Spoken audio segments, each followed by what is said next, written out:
Halo pemirsa Anton Min Channel ID, kembali lagi di Anton Min Channel ID. Tema kali ini membahas tentang bangsa Melayu ada di negara Malaysia, di mana bangsa Melayu di negara Malaysia sangat diistimewakan. Di sisi lain, bangsa seperti China ataupun India menjadi warga nomor 2 seperti Sabah dan Sarawak dianaktirikan. Namun, itu semuanya tidak membuat bangsa Melayu di negara Malaysia berpuas hati atas kebijakan kerajaan. Di video kali ini ada seorang warga Malaysia yang kecewa dan marah atas kebijakan kerajaan. Saksikan video yang satu ini dan jangan lupa subscribe. Portal berita antarabangsa scmp.com pernah melaporkan tentang penghijrahan beramai-ramai orang China ke Malaysia menerusi artikel bertajuk Why are Chinese Moving to Malaysia by the Thousand. Dilaporkan penghijrahan ini didorong oleh skim Malaysia Rumahku Kedua MM2H apabila beribu-ribu warga China bakal diberi hak kerakyatan untuk tinggal di Malaysia. Jadi, bagaimana perkara ini akan menyisihkan orang Melayu di bumi Melayu sendiri?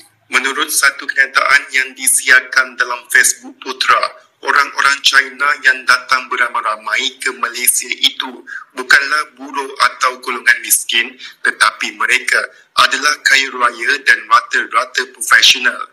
Katanya mereka ini akan tinggal di bandar-bandar besar seperti Kuala Lumpur dan tidak perlu berasimilasi dengan orang Melayu kerana populasi Cina sememangnya sudah majoriti di kawasan bandar.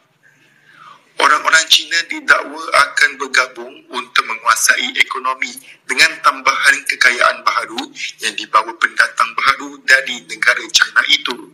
Justru Putra mendesak orang-orang Melayu yang ketika ini masih belum bangun tidur supaya bangkit segera kerana China kini bukan lagi seperti China yang dahulu.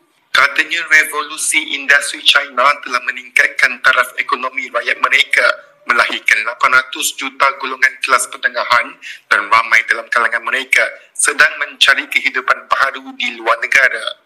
Menurut kenyataan itu lagi, orang-orang Cina ini berasakan apabila mereka menguasai ekonomi dan populasi di bandar-bandar besar nanti, secara automatik mereka akan mengawal ekonomi serta pengaruh politik Malaysia.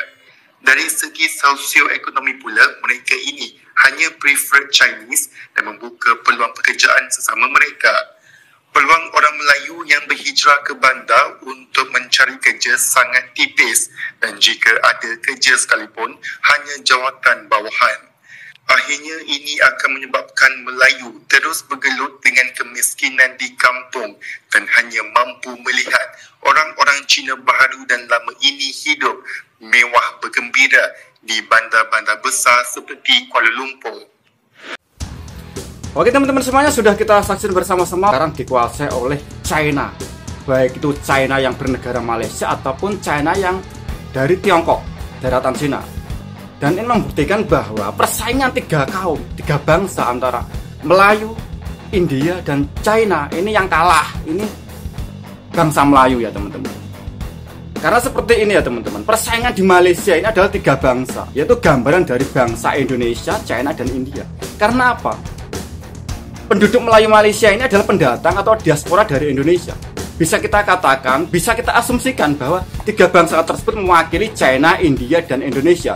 Negara tiga tersebut adalah negara 4 besar dunia, ekonomi terbesar di dunia ya teman-teman.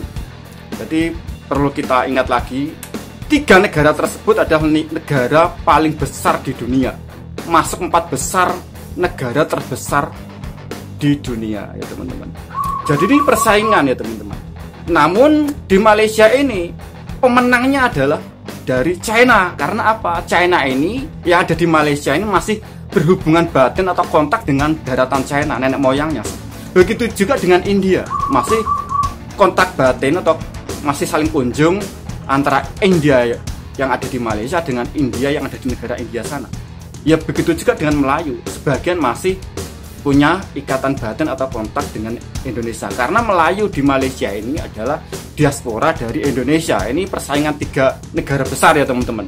Tapi yang menang di sana China. Karena apa? China ini bersatu ya teman-teman.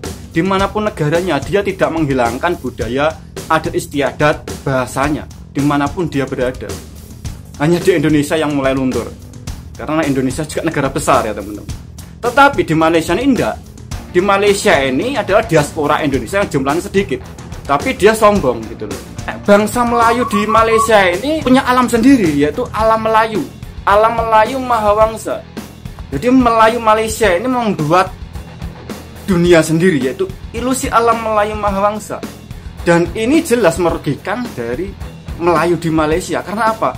Dengan dia menciptakan ilusi alam sendiri, maka dia tidak akan didukung oleh Indonesia yang sejatinya adalah tanah leluhurnya. Dan ini menyebabkan bangsa Melayu di Malaysia ini lemah. Ini beda dengan bangsa India dan China yang ada di Malaysia. Mereka kuat hubungan batinnya dengan negara leluhurnya sana. Dan inilah yang dialami oleh bangsa Melayu Malaysia. Tidak baik, hubungannya itu miskomunikasi. Kadang panas gitu, kadang ya biasa-biasa saja gitu, pasang surut gitu. Oke teman-teman, itulah gambaran bangsa Melayu Malaysia yang kalah secara ekonomi dari bangsa China dan India. Dan ini menyebabkan bangsa Melayu yang ada di Malaysia ini semakin lama semakin terpinggirkan. Dan bangsa Melayu Malaysia ini lama-lama mau tidak mau harus menggunakan bahasa Indonesia dan menghilangkan ilusi alam Melayu Mahawangsa. Supaya apa? Supaya bangsa Melayu Malaysia ini ada dukungan dari orang Indonesia. Tetapi syaratnya harus dihilangkan dulu gitu loh. Ilusi alam Melayu Mahawangsanya harus dihilangkan. Kesombongannya harus dihilangkan. Kalau sudah hilang semua, maka akan datang dukungan dari bangsa Indonesia. Oke teman-teman, bagaimana menurut Anda? Silakan teman-teman berkomentar di bawah kolom komentar. Apabila ada kesalahan, mohon maaf yang sebesar-besarnya. Wassalamualaikum warahmatullahi wabarakatuh. Salam NKRI.